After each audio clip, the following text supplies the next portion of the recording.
start. So let me introduce you to our team. So we are me, myself, Brana, Marija, Leon, and Luka, and we will present you our paper, which topic is telework. So I suggest we get started. So I will give you the definition of the telework. So the term is mostly used for the employees who work outside of the employer's office in any role, and it includes not only just the individuals who work from their home, but also those who work from other distance or whatever locations, remote locations. So this term is also used for the cooperative work of dispersed organizational units by using the information and communication technologies. So how did it all begin? The telework is actually not a very new thing. The first start was in 1970s when they came up with the idea, with the purpose as an alternative way of working. So that was when the first time it was the established idea. So we see the spread of telework as an evolutionary process. That means that the whole process of the acceptance and the dissemination of the alternative part of this working type was understood with those three generations that we see on the bottom part of the presentation. That means it started with the home office when people started to working from their homes, and actually when the technology started to, let's say, develop and grow and be used more and more, they called it a mobile office, and nowadays it's a virtual office. So the practice of the teleworker has become diverse and rapidly changing phenomenon as something that we do every day nowadays in the last 2 years. And all this is a result of the rapid development of the information and communication technology and the entire digitalization in the world, which is actually available to every single person and every single employee in every organization, let's say. In the modern world. Yeah. Thank you. Okay, now let's see the reasons for telework. So as Veronika already said, it all started in 1973 when Jack Niels first mentioned the phrase telework. At that time, at the end of the 20th century, technology began to develop intensively and brought with it many opportunities, such as teleworking. Employees in developed companies, they wanted to have as much flexibility as possible. And when we say flexibility, we mean space and time. So they can work easily from any location and at any part of the day. Then we had a COVID-19 pandemic that began in March 2020, and telecommuting started to intensively develop. Companies had to cope overnight and adapt to the situation in order to survive on the market. Some German and Italian scientists conducted a survey and came to the conclusion that nearly 80% of employees had never encountered teleworking before, and that they were even forced by their companies to start working from home because of the COVID-19 pandemic and the whole situation. On this slide, we can see some tools that can be used for remote work and for teleworking. There are, of course, many more, but we have listed only some of them. So we have Slack for communication, Zoom, Google Meet for meetings such as this one, Flipgrid for some video messages, Asana, Jira, Trello for project task tracking, Notion and Confluence for notes, Word, Excel, PowerPoint, as we are familiar with those tools, and of course Miro board for mind maps.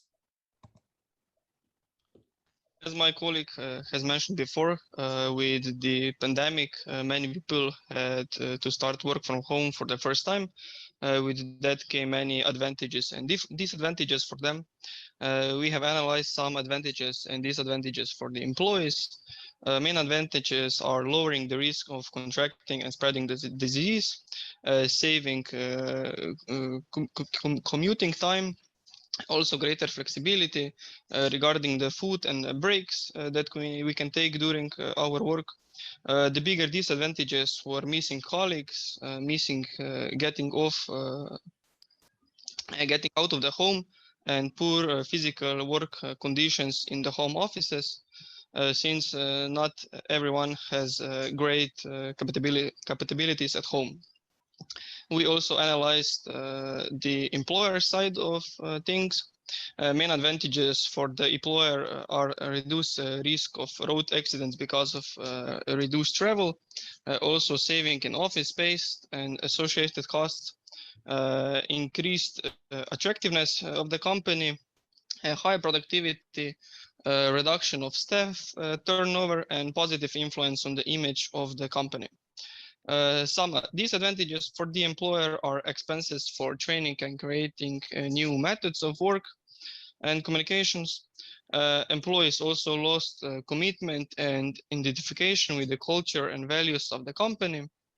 Last but not least, there is a great risk of losing the privacy and safety of the company data.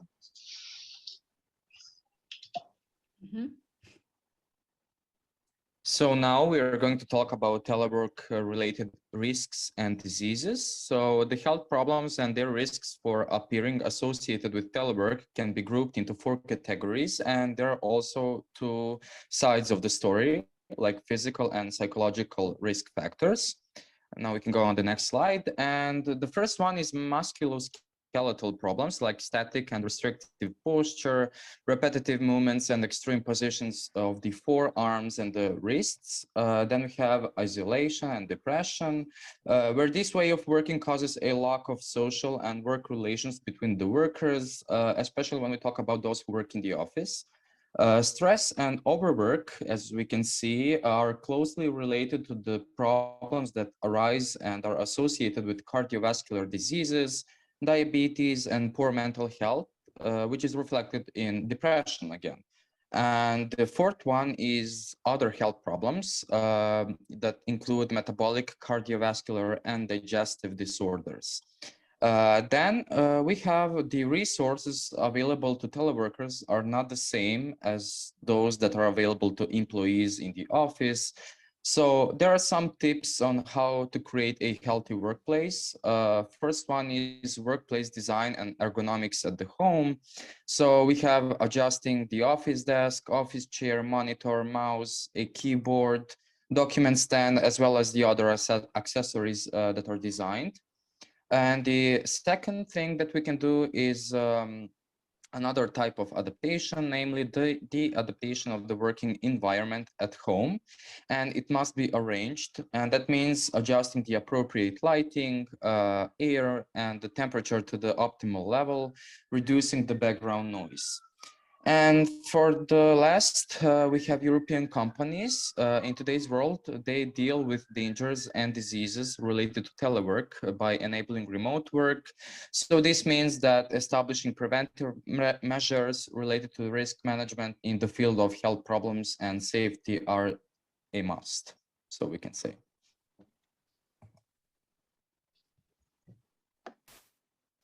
Best practices for remote work safety are establish and enforce data security police, equip your employees with the right tools and technology, update your network security systems frequently, arrange the use of personal devices, establish a zero trust approach, and make sure that all your internet connections are secure. Negative side of remote work is the impact on the mental health, and because of that, go on the next slide. Mm-hmm. And because of that, you should have a short active breaks during work, get up every 20 or 30 minutes, have a daily routine, keep in regular contact with coworkers, and care for mental health. Through our research, we concluded that working from home isn't as safe and healthy as working in the office, and that work also have advantages and disadvantages. And in the end, it all depends on the person who work. Thank you for your attention.